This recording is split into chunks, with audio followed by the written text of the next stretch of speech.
Um, all right, good afternoon, everyone. Thank you for joining the Health Industry Leadership Table on November 21st, 2024. This is the support partner meeting. And so just going to read off the HILT purpose and vision. We're to be a network of diverse, small, and large healthcare providers in Seattle, King County, Snohomish, and Pierce. And basically, we come together and take action on improving access to skilled healthcare workforce. And we launched in May 2018. And so Angie has been a part of HILT since its inception. And so we are definitely appreciative of that. And so we work on equity and diversifying the region's healthcare workforce and obviously all its guiding principles with our committees. I just want to recognize we do have two HILT captains here. We have Angie and Janae, so thank you very much. And as HILT captains, they are part of the lead that helps structure a lot of our conversations, where this network is going. And so they are a valuable source of good information for this network. My name is James Ramirez. I'm a HILT convener. And so basically today, we're going to be talking basically what we mentioned a little bit about data and student data. Where is it at? How do we access it? And how do we find data? And then the call to action for everyone here is going to be, where else is there data? So when we think about data, there's a lot of different resources. And one of the comments that we hear a lot is it's not all centralized in one area, which is true. And you find pieces in different areas. So we're going to kind of deep dive a little bit into the data resources. I want to get your feedback on where you find data as well. And then we're going to go and share out all those resources. We're going to look at data as well as we kind of continue moving on and looking at other data points that are important for this network to have and share out. So we were doing a deep dive on data, and these are the four main areas or organizations that we found student data. It was the Workforce Training Board, the Washington Student Achievement Council, the Community and Technical Colleges for Washington State, and then Office of Financial Management. So I bring these up here because where else are you finding student data? And we're going to go over each website and just the things that they offer, but where else are you finding data? Are there other resources that you're using data, college data, enrollment data? It could be K-12, so anything to do with those public-private partnerships and institutions, or do you mainly go to these type of resources and find the data there?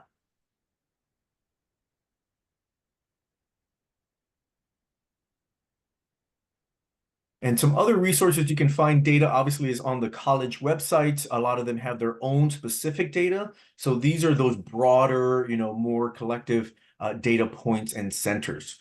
So any other comments of where you might find data? Okay, well, we're going to kind of deep dive into these a little bit to kind of see what data they offer. And if something comes up, please do come off of your mute and feel free to chime right in.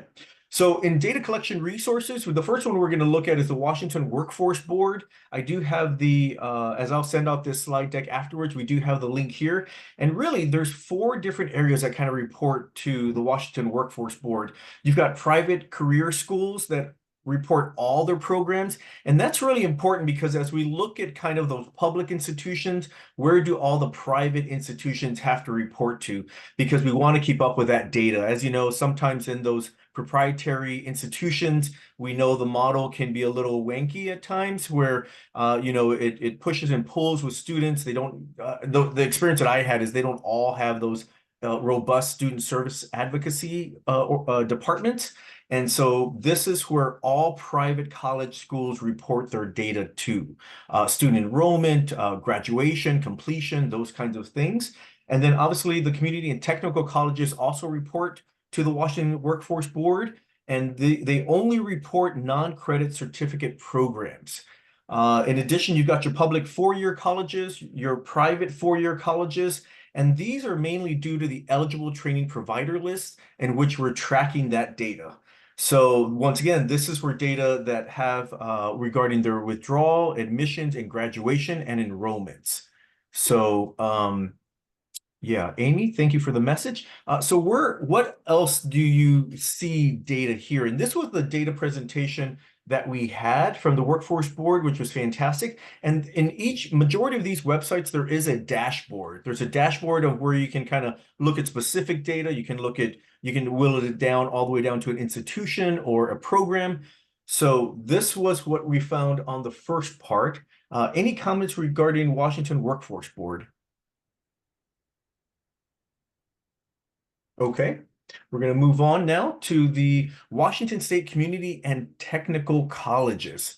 Now, in this area, there was research publications. And once again, there's a data dashboard there as well with SBCTC. And you can see here, we look at, annual enrollment, what are applied with the baccalaureate degrees, financial aid, and looking at who's receiving financial aid, how many people are applying for financial aid, and what kind of sources. And then you got the pre-college education, right? So you got college in the high school, running start numbers there. So you can kind of see those are more tracked into those career type of courses. And then obviously socioeconomic reports. So those that have the free and reduced lunches and also other economic information in that. And then you've got some demographic information as well, just different gender, race, ethnicity. And then you've got student success and progress, and then transfer and workforce education. So lots of information here, and these links are live. So when I send out the slide deck to this group afterwards, you'll be able to access all this information as well. So that's where we found the Washington State Community and Technical College information. So you can already see there's a bit of difference of what information people are collecting and what they're representing in their websites there as well. Now, the Washington State Office of Financial Management, they had different information. They had really more K-12 enrollments and also the public higher education enrollments. It was a little limiting. It didn't go down so deep, but it definitely was at that high level. And they, in addition, also included other data points. Right now, we're just specifically focused on the student enrollment, progression and completion, and anything kind of doing with that regarding the talent pipeline. So not all data is represented in these areas. Now, the WASAC, I will say the Washington Student Achievement Council, it had its data kind of written down a little bit differently. It looked at 4 different areas. The first 2 areas were affordability and enrollment. And you can see here with affordability, it kind of has a FAFSA completion rate for students. In addition, it also has the price of an institution. You can see here, it increased from $935 up to $11,256. And then, of course, there's the need-based financial aid and the average state need-based grant aid. So lots of different data points that are included here. And so one of the things that we're always proud of in Washington State is that we do offer state aid for all people who want to go to higher ed, whether they're documented, undocumented. There's a lot of support for that. In enrollment, you can see here, there was down from the previous year. This was a report that was done in 2023. And you can see direct enrollment from high school, which I think is really interesting, a little over 50%. So more than half are directly enrolling into college right afterwards. And then, of course, you can see the adult enrollment, high school graduation rate, 86%. And then the fall enrollment change by financial aid status. So these are the first 2 areas that are represented on a dashboard style that have that. Any comments or any aha moments or anything that comes up for anyone? I'm curious, excuse me, I'm curious, James, how is adult enrollment defined? I think it's gonna, I don't know how they define it. Does anyone Yeah. have any information on how adult enrollment? When I was looking at everything, there was a lot of reports that were like 16 to 24. So I'm wondering if this is after that age group, but obviously, at 18, you're an adult. So that is a really interesting marker there. I would have to go back and look at that a little bit deep diver. And I'm curious because, as you know, with the IHAP program, if people choose not to pursue an apprenticeship or some sort of certification program, they um, they may opt to seek jobs that are not necessarily healthcare related, but they are associated with a healthcare institution like environmental services. And so that is, if they were to get a job, we are able to report job placement to our funder, the training fund. Hmm. Another way to account for placement is if they enroll in an institution like the ones these data represent, right? And so if we can kind of just have an idea if they're related to the age group that we see in our programs, maybe that'll lead us down a path to program improvement or something like that. Yeah, and it definitely would be good to see that direct enrollment from high school rate over the years as well, because I think that would inform a little bit of that adult education enrollment as well. Yeah, I didn't dive deep into all the different years. This was just what was on their website standing for 2023, but really good point on that. Any other input on, adult enrollment or direct from high school? So Angie put something in the chat that I can read. Oh, okay. Yeah. Yeah. Adult learners are students aged 25 and older. They're also known as non-traditional students because they don't fit the mold of typical 18 to 22-year-old college students. But despite being labeled non-traditional, adult learners are actually quite common. And so I think the what I heard her say, the definition that she got from Google is probably the same type of language that these institutions or this council would use, probably. Yeah. Yeah. Yeah. Thank you, Angie. Thank you for that. Now, the other two areas that are represented at WASAC are student supports and completion, which I thought were really telling. So the student supports are those that obviously have food insecurity rate, housing insecurity, and homelessness. And you can see, man, 36%. I was like, wow. We know we learn a lot of people that are kind of, couch surfing or maybe staying with relatives and those kinds of things. So there's a lot of housing insecurity. And then access to health and mental care rate at 53%. Wow, that's like over half that don't have reliable access to care. And then obviously child care rate, 66%. And so these just kind of elevate a lot of the things that we've been knowing and talking about. Obviously, healthcare, access to healthcare, and then child care as well. And then of course, transportation. Transportation is not really represented in the student supports here, but man, you just look at these big rates and man, it's just really telling of what's kind of going on with us here. And then you've got completion rates. So completion rates, graduation rate, 68.7%. It's up 1.8%. And then the number of degrees and certificates were down. And obviously the retention rate and adults with initial credentials. So what stands out here to people?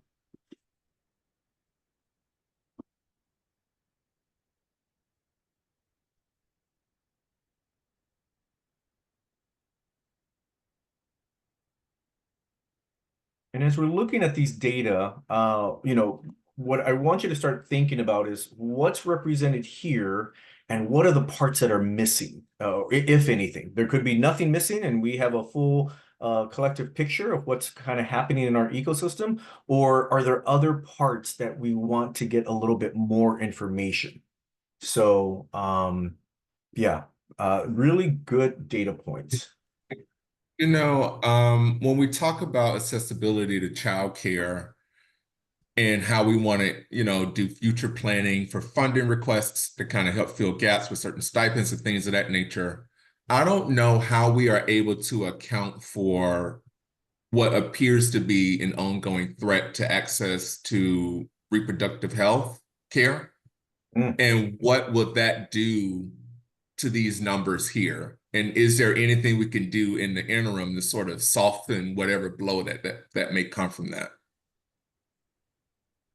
Yeah, really good point. You're right. And I wonder how we compare with other states, just because they're all so different in that aspect, access to that care. Yeah, Andrew.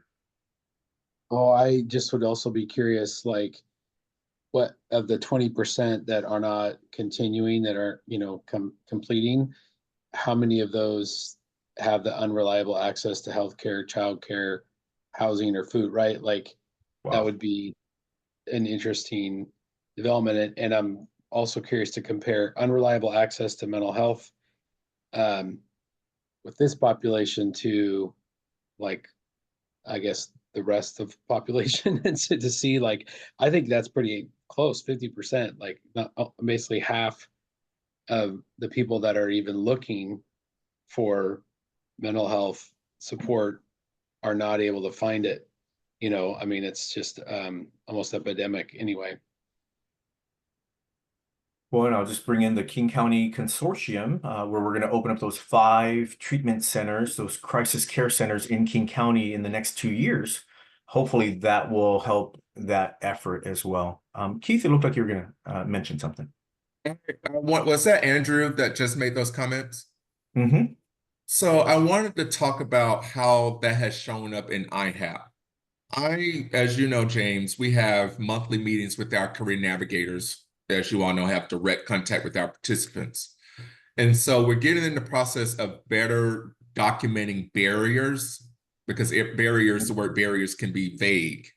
And we have our client management system where we're creating fields to capture those data. And so I say all that to say, um, there was sort of this theme of mental health issues showing up in how the participants engage when they're teaching and training for searching for jobs and things of that nature. And I want to be careful here saying that no one here is a clinician or anything like that. This is just loose language we're using. The ability to just focus on what is being said instead of fumbling with phones or fidgeting or doing things of that nature, and how that is affecting readiness, how that's affecting completion rates.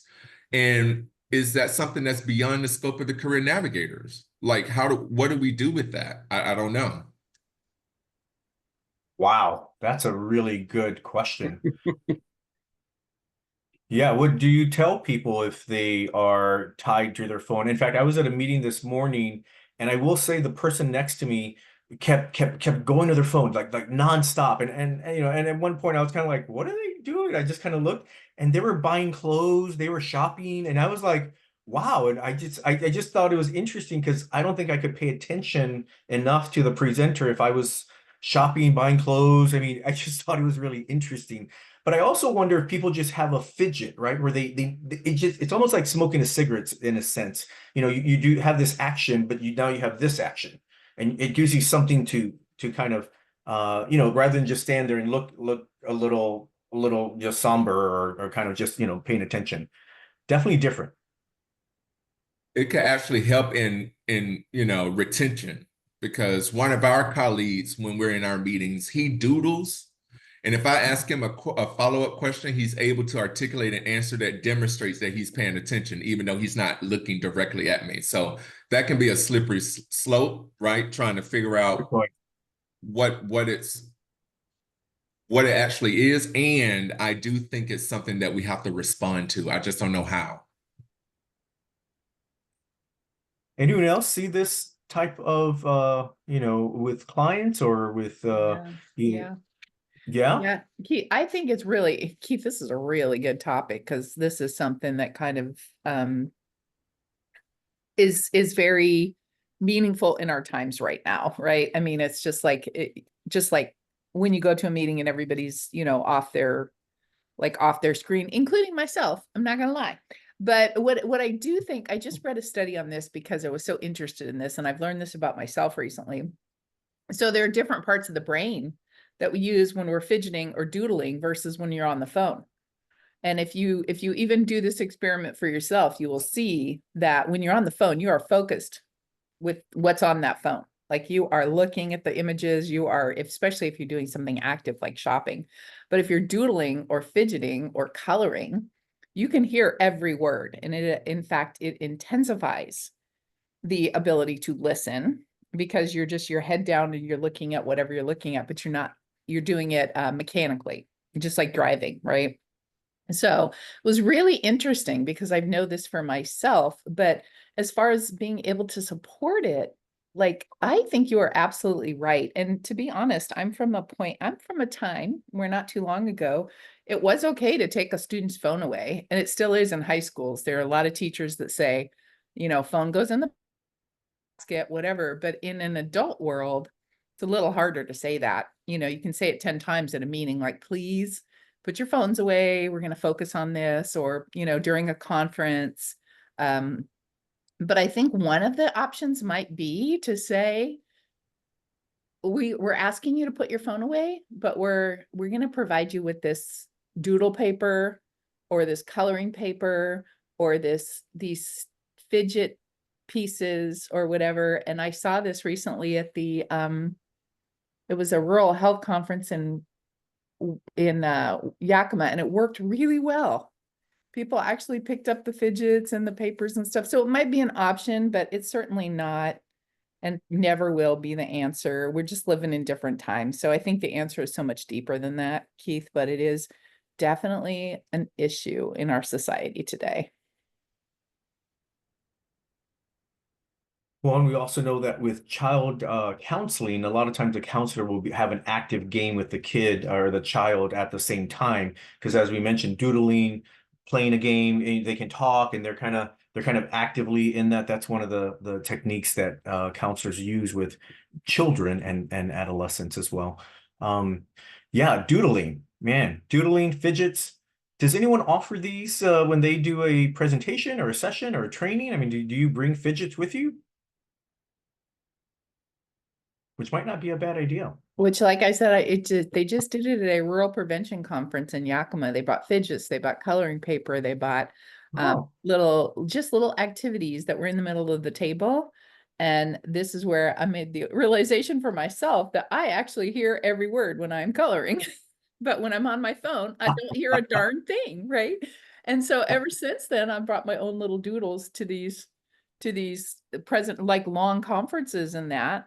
So I am actually listening to, instead of picking up my phone. And I don't think it's a secret that probably a lot more of us than we care to admit are addicted to our phones. So just even to work or to whatever we need to do, and that's all done on our phone nowadays. So yeah, really, really helpful. But I also do remember in our chemical dependency program at Clover Park, the teacher would bring mancalas and crayons. And it was just very calming for the students, especially considered 90% of them had addiction in their past. We just really saw a difference in their calm when they pull out the coloring crayons and mancalas. So really interesting stuff. But like I said, I definitely think it's something we need to address in this day and age for sure. Thank you, Pat. Janae, we see your hand up. Yeah, one of the things we do, I haven't provided the fidgets, but I think that's a great idea. Is we set some ground rules when we first start the meeting and we invite, like I might put a couple of them up, but I invite others in the room to identify what are some other ground rules, and typically people paying attention and not looking at their technology is one of the ground rules. So it's an agreement that we come to at the beginning of the meeting as a group. And that kind of helps to focus people. Do you give them other things to fidget with or? Nope, Nope. Okay. Kind of traditional. haven't tried that. Yeah, well, I like Pat's statement about you pay more attention if you're coloring. I think that's a great realization. I will say that even at work at home when I'm working, if I have music on, then I don't feel so distracted. It's just even it's just light piano music, because if it's too silent, my tendency is I'll do something, I'll work, and then I go, oh, it's time for like a social media break, and I'm like, like, and then like put the phone down, like don't even look. I mean, sometimes I have to have rules for myself. But if I have music on, then it is a little bit, it feels like this exterior distraction where okay, I can kind of focus. It's a really interesting part. So yeah, Keith has music playing on now. So that's good. Yeah, definitely something to see. So as we look at the WASAC and we can look at student supports completion, the other thing that they offered was, and I'll include this in when I send all the slide deck. This the Helm report, and in this one I found the Higher Education and Labor Market Report, and it was a 2023 kind of looking at labor and education and kind of matching it up. It had some great data points as well. So as I send that out, I think that was something that could be useful, for some of that deep dive in information. What other resources are we finding data, like student data? What other resources are you using when you're looking at those deep dives? Where are you finding data? If not, and I'll just kind of highlight those four that we talked about. These are the four that we represented here. Other than going to the university, or where else are you finding enrollment, student data for any of those needs that you've got?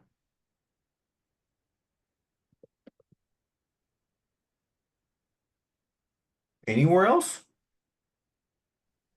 Yeah, I have to do a lot of grants and deliverables and grant fulfillment. And I find myself, especially for workforce, using Voice, the Washington Occupation Information Systems, and ONET quite a bit. ONET is a really great resource for just all jobs, all job information, how much the salary is, what the projected field is looking like. I love ONET. And then Salesforce is used in most of the high schools.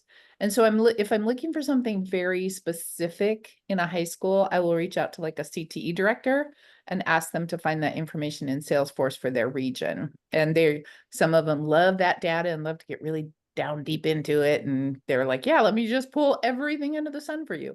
And then others, it's like, yeah, this is as much as I can offer. But the ESD typically in the region also has access to that information for student data.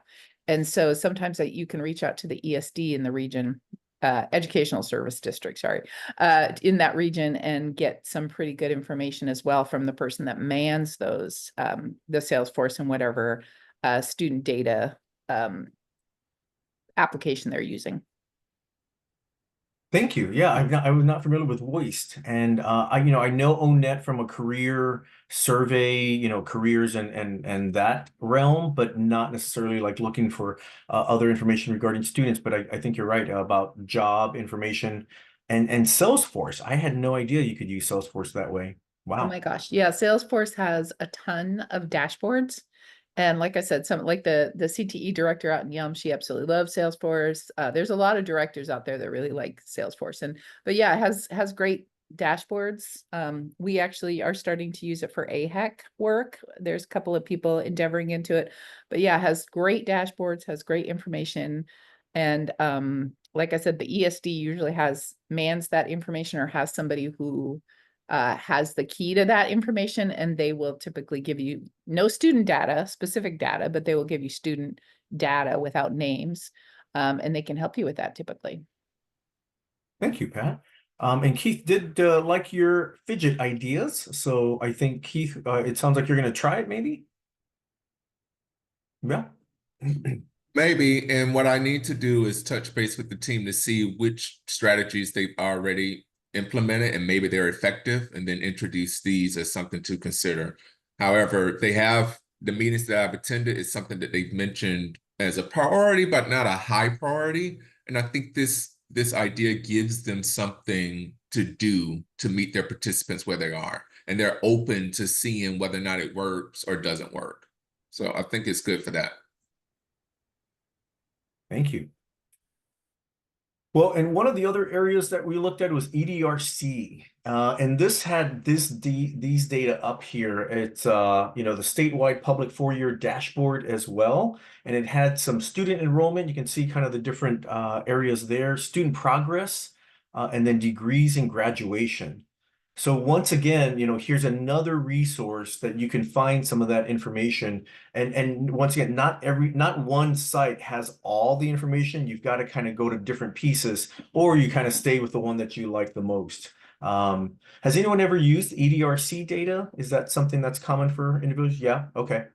Yeah, that looks like a good resource as well. So other data of interest. When we had our meeting and we divided up into groups, there was a lot of good feedback that was brought back. People were talking about, not only the data that we've got, but also what other types of data could we be looking for to inform industry? So, where are students going geographically after graduation? I think that data is usually out there. I mean, the two hotspots that I'm aware of are Dallas and Seattle. Those two are when students graduate from college. Those are the two hot hubs, if you will. And so you can look at a lot of that information there. And then what types of employment and organizations are they pursuing? So where are they getting hired? Where are they getting employed? I know that's been something that we've talked about here in Washington from the Sound Careers in Healthcare event, wanting to see, is it impactful? Do students stay in healthcare? Do they get jobs? I mean, but that tracking, thinking about college, let's go with an RN program, thinking about 4 years of college, all that kind of tracking, it gets really cumbersome and hard to manage at times. And then, of course, licensing processing time. How long is it taking individuals to complete that licensing? I know when we look at IHAP a little bit, we look at that, CNA, when they complete that, how long does it take for them to actually take the test, whether it's anxiety or not, but sometimes there's some delays in that process.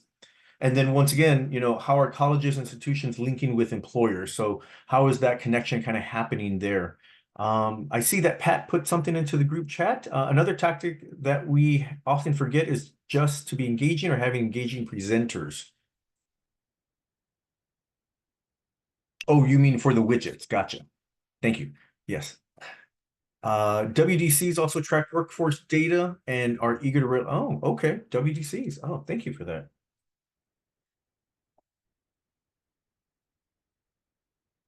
And then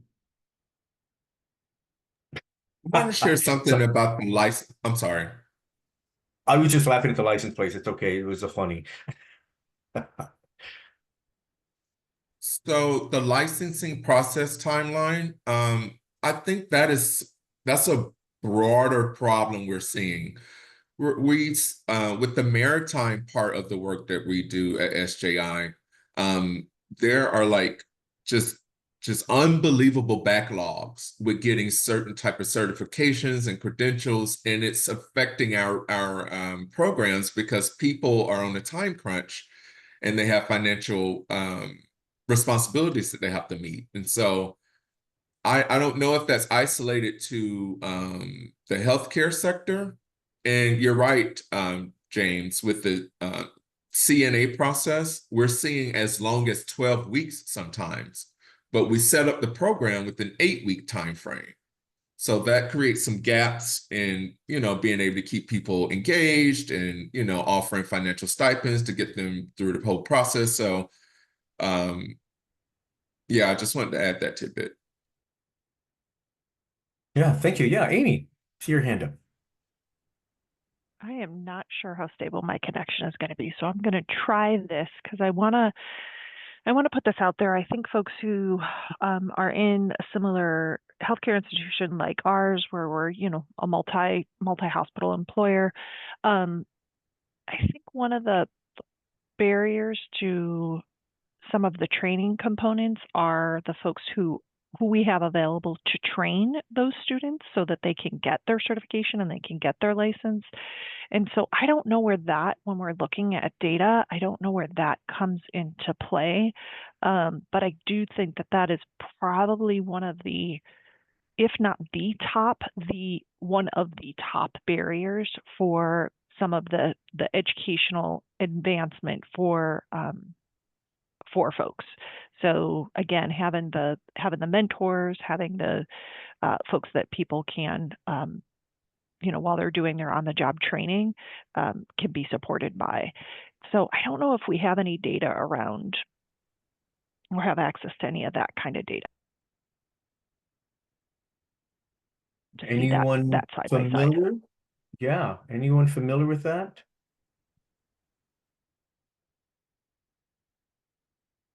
And Keith, you're on mute if you're talking to this group.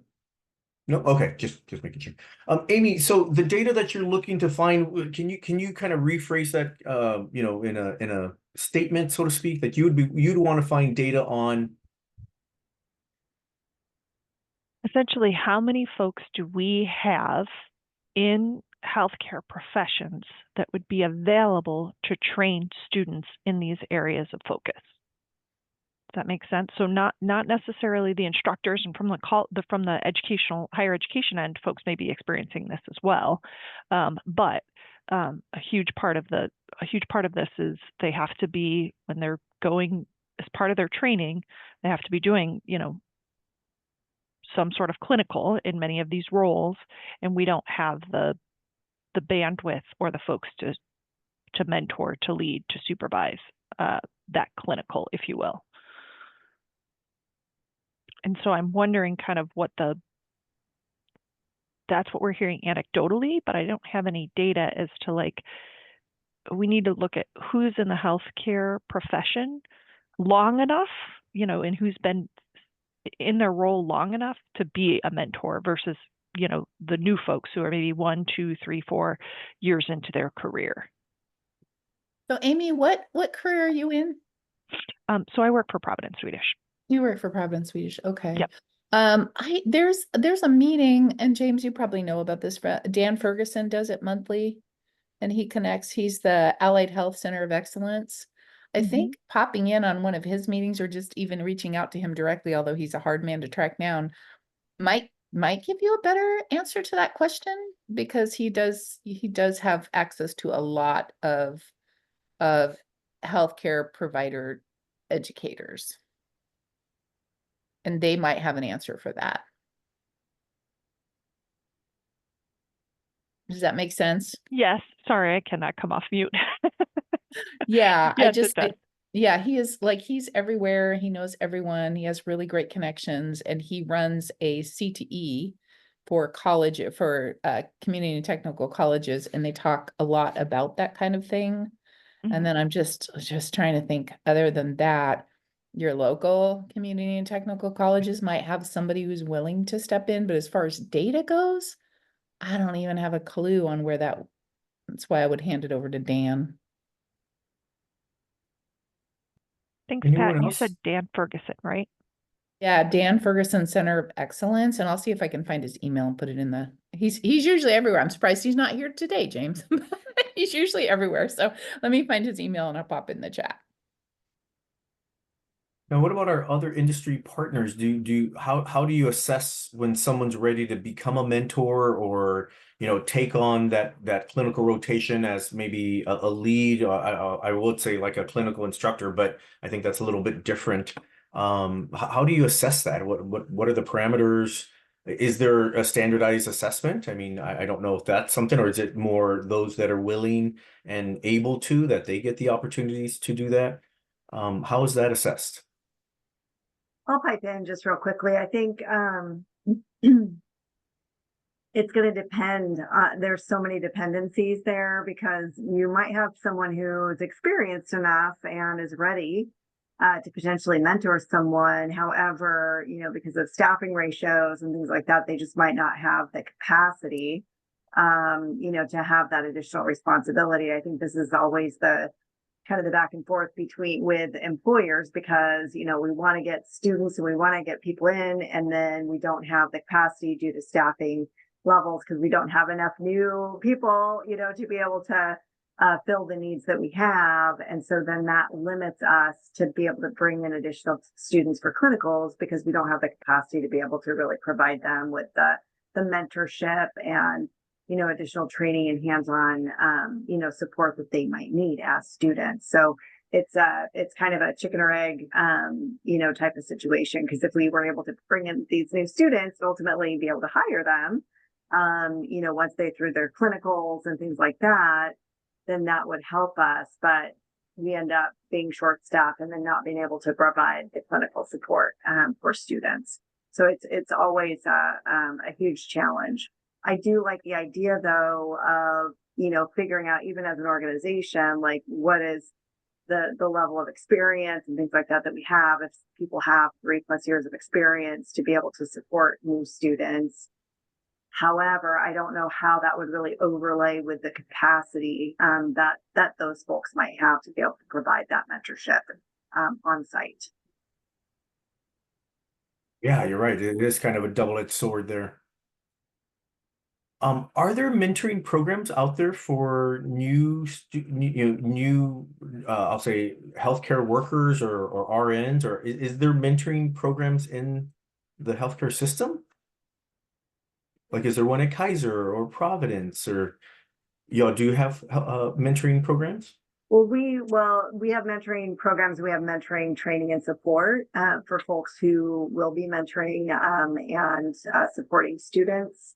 But it's, again, it's usually by function, or, usually in clinics or areas where we know we've got capacity to bring in more students. Then we'll try to provide the support to make sure that those mentors, when the students come in, are really ready to be able to provide the level of support that those students need to be successful. And it makes me kind of question traveling nurses or traveling healthcare, because we know that a lot of times they cannot instruct students, or they can't be there and guide the clinical part. So I don't, I don't know what percentage of traveling employees hospital systems have nowadays.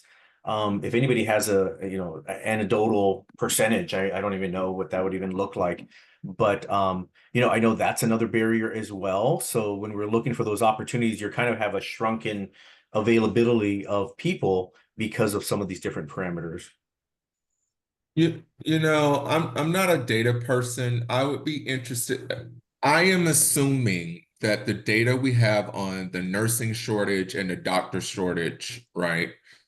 How far can we dig into those data and see if they talk about mentorships and sponsorships and things of that nature? And what can we extrapolate from that to get to what I thought I heard Amy ask?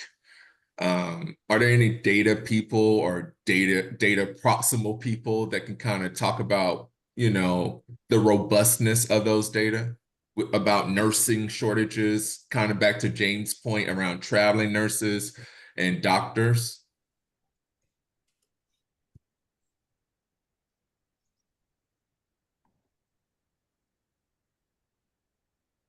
Well, yeah, go ahead, Andrew. I was gonna say that some of the data is in the client care feedback that they get, how much personal, I mean, it really ties back to that same question about relational attunement and being able to not be like addicted to, our phones and actually connected to people, right? There's a real direct correlation. And just with this executive team, I'll give you an example, 8 people in a room, executive team, 50-year-old nonprofit. I mean, this is a good size, 150 people in the organization.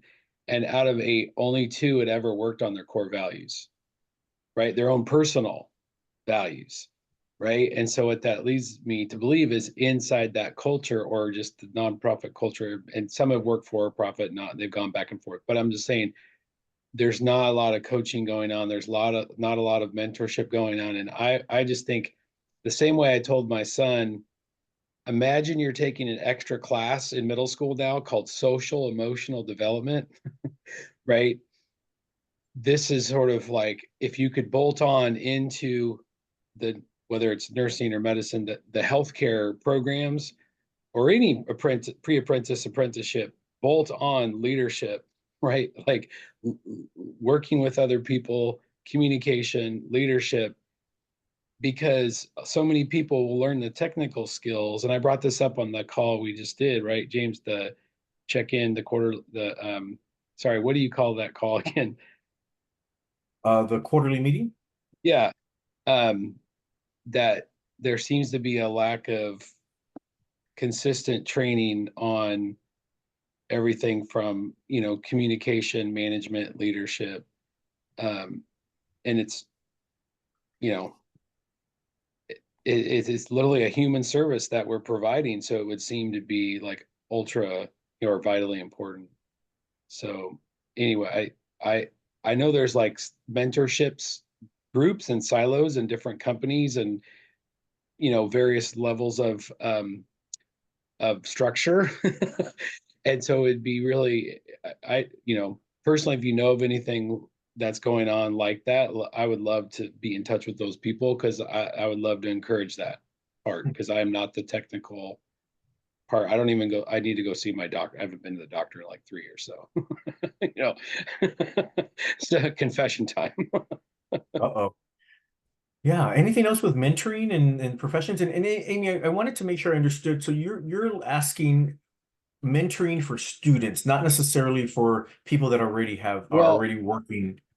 in where I came from, I worked one summer and then I was a manager. Like I was recruiting a team and had a manager like in college, right? So I don't think it has to be 3, 4, 5 years. I mean, it can be 1 year if they self-select and they get the training. But I'm just saying, like, while they're going through, ask them, would you like a mentor? Would you like to be a mentor? Mm. Right? It might even be extra credit, right? Like, or maybe they get credit. But I'm just saying, if they're asking for it and they're, moving towards it, why not like provide that on some level? Again, it takes humans working on it. It just won't build itself. but like having that structure of mentorship, leadership,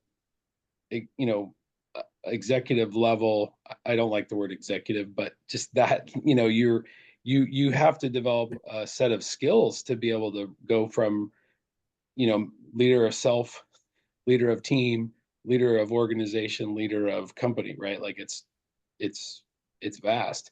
So I'm just saying, I wonder well, anyway, if there's anyone out there, it sounds like I start with Dan with some stuff on that. And actually, I think this peer counselor thing is like the perfect start, at least in mental health. Like they get like just the basic foundations, and then they can build on that to build a career.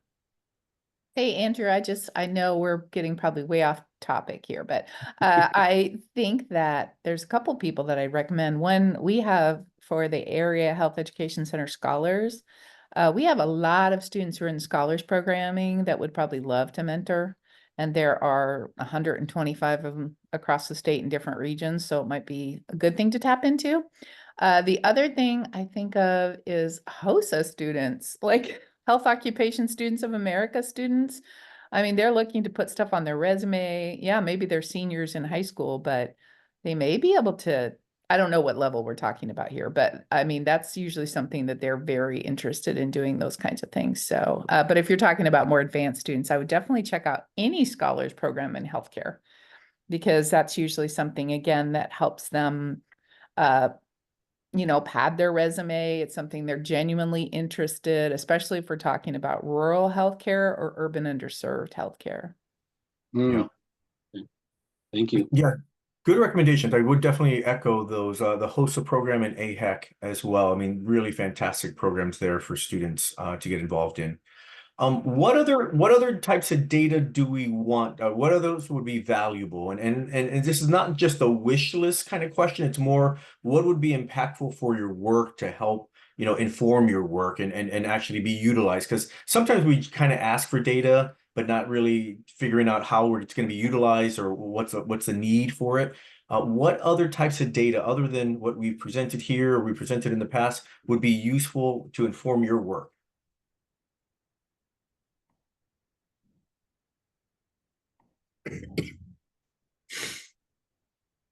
Or is all this data pretty comprehensive and it's got everything that you want?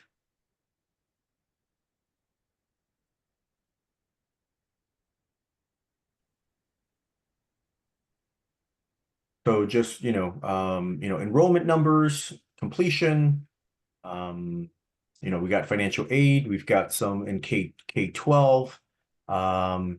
You've got some there where people are moving, after graduating college. What Sorry. other data are you from? Yeah. Sorry, James, I'm trying to lean out because I tend to talk too much, but I feel like this slide really covers it. This is the stuff we have the most trouble tracking and getting hold of, especially after programs. I mean, our scholars are a perfect example. 1 year afterwards, we have to offer some pretty strong incentives if we can even find them. And I think that ever since I've been involved in community and technical colleges, which was since 2010, this has been a challenge to get and follow up with students a year after program, 6 months after program. We don't know where we go. And it seems to me that the best place to capture this information would be, I mean, the government has our social security number. They can certainly find out what I've done for 10 years, right? It just seems to me like the best place that should track this is our employment security department. But I just don't know why they haven't done that work yet, but it just seems to me that that would be the best place to track it, the best place to find the answers, because once you give them the social security number, they know everything you've done, but that's never come to fruition. Good comments. I don't have an answer so why they don't, but you're right. I think that might be a good thing to look at. All right. Well, thanks for all the discussion regarding data. Just have a few things here. There is a knocking at the college door data coming out. It's the high school graduate projections. So once again, this is on December 11th, and you can register to get that report or see that webinar. I think it's going to be really, really important to kind of look at this here. So that's going to be also something that's coming from the Western Interstate Commission of Higher Education experts, and they're going to be discussing that report as well. So definitely something good for that. So that'll be coming out. We just have a few HILT announcements here, and then we're going to be coming down to the wire for this meeting. Basically, we do have a lunch and learn event that's coming up. It's on the Imagine Institute, and they work with early learning educators. So that's going to be on 12/10 at 12 to 1 p.m. And that registration is in the slide deck here, and I will get that over to everyone. In addition, we do have a healthcare industry leadership table LinkedIn group, and if you have not joined, please join. That's a great way for you to share information to the network, and for me not to be a bottleneck or wait for the ways to plug in. So it's really diverse and with the information that's shared on that. And then, of course, we do have ECHO as well. This is an event that's happening in Snohomish County. This is in partnership with the HILT. So ECHO is similar to the Sound Careers in Healthcare. However, what it does is it outreaches to every single high school in Snohomish. So that's about 33 high schools there. So if this is something you want to get involved in, they are looking for sponsorship. They're looking for presentations, and they do a little bit of a different model than Sound Careers. They do this over 3 days at Everett Community College. I want to say they do 15-minute type of rotations where you're giving this brief presentation there. But really impactful. This will be their second year that they're doing that. So there is good information coming. And then also, the 2025 HILT meeting schedule is coming out in December, and we are excited. Any last questions or comments from anyone here in the audience?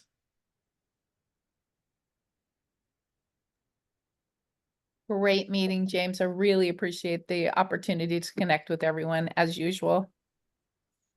Thank you, everybody. And we're going to give you back some time. Thank you for joining. It's our last meeting of 2024. Woo! I'm happy. And now just moving on. But thank you to my HILT captains, Janae, Angie, and Amy. Fantastic support. Really appreciate all the support here. Thank you, thank you, thank you. And we will see you soon again. Have a great afternoon and a good weekend. Thank Thanks, you. everyone. Bye.